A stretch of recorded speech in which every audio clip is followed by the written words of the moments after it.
Despite all the deliberation and pressure from the hardliners in his country, Pakistan Prime Minister Nawaz Sharif has accepted the invitation to attend Narendra Modi's swearing-in ceremony and also responded by releasing 59 Indian fishermen.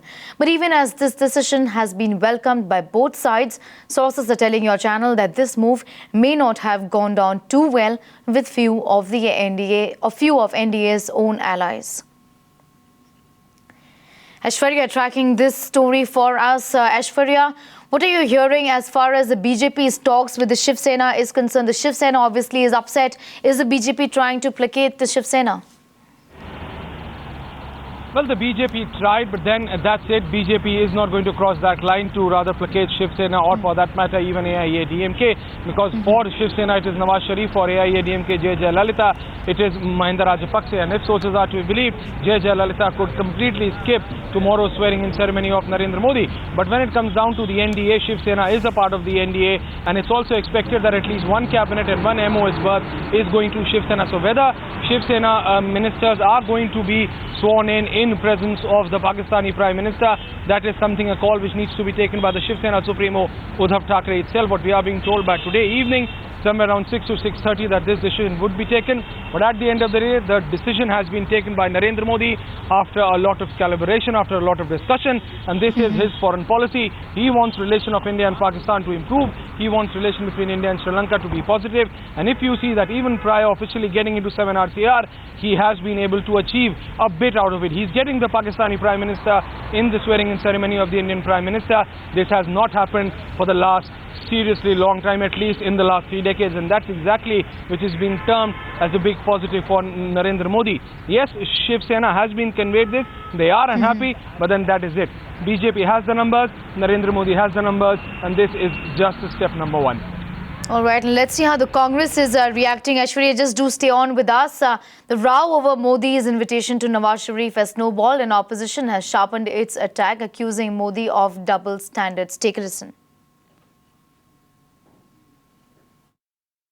जब तक आतंकवाद से पाकिस्तान अपनी दूरी नहीं दिखाएगा, तब तक हम उससे कोई बात नहीं करेंगे। लेकिन अफसोस इस बात का लगता है कि राज तिलक के जोश में मोदी जी लगता है कि अपनी पार्टी का ही कमिटमेंट भूल गए हैं और हर बात से की हुई कमिटमेंट की लिया हुआ स्टैंड जो भाजपा का था उससे पलटी मार रहे हैं, जो आरएसएस का था उससे पलटी मार रहे हैं, जो विश्व हिंदू परिषद और शिवसेना का था उससे पलटी मार रहे हैं।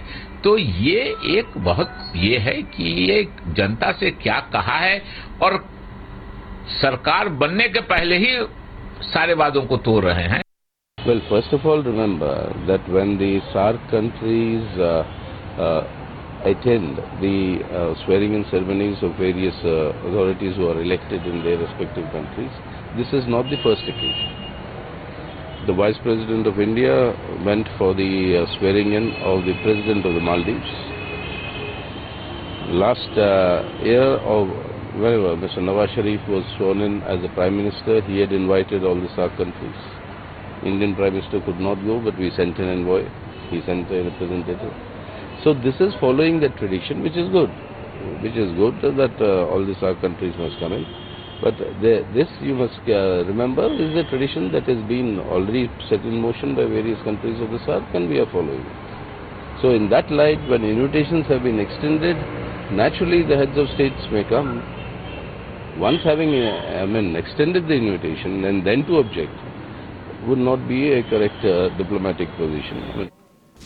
Aishwarya, the way the opposition is reacting to this, the Congress has also asked the BJP to exercise abundant caution, because we shouldn't be coming across as a country that's not serious about talks on terror, because really there's been little movement on the front of, bringing the perpetrators of 26/11 to justice as far as Pakistan is concerned.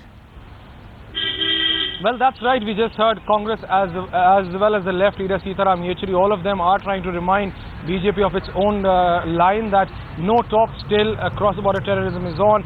till a decision has been taken to bring the perpetrators of 2611 to the book. But at the end of the day, what we are hearing from the BJP leadership is that this is a positive sign. They want the relations to improve, and it's only then when they say that all those important decisions could be taken, because they say that even prior to Narendra Modi getting into 7RCR, officially being sworn in, he has been able to successfully get the prisoners, the Indian prisoners, out of Pakistani jails. He have been able to get the Tamil fishermen from the Sri Lankan jails out, and this is a big positive for the foreign policy of Narendra Modi.